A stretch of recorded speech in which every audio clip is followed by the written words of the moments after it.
Let's build a good settings screen. There's a few best practices here.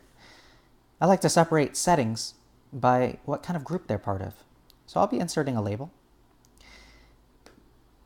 One of the best practices for text is if you want to keep a consistent font, you can reference an existing thing. I have a label on the splash screen that already has the font that I like. It's called label title. I could drill into its existing font. I could do the same for the font size.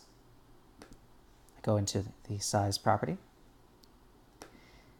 and I'll set it to label size, label title dot size. Whatever you had named the label on the first splash screen, you'll stick it here. Double click inside to give a title to this. I'll make a copy of the second category of settings that I have. I'll move this up a little bit. I'm going to have some settings for the student and some settings for the passage.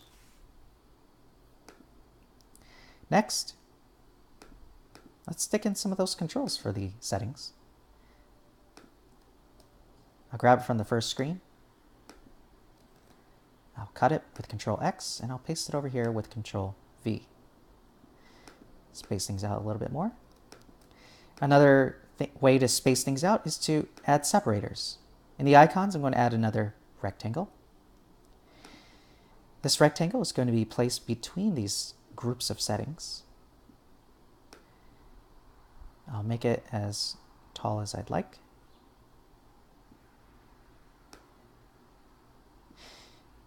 I stretch it really thin and then finally I set its width to 1.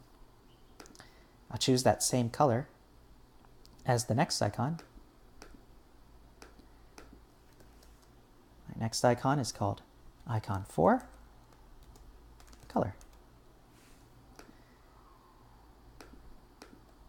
Settings screen is almost ready. I'll be adding a few more things on the next screen that have to do with, that involve data.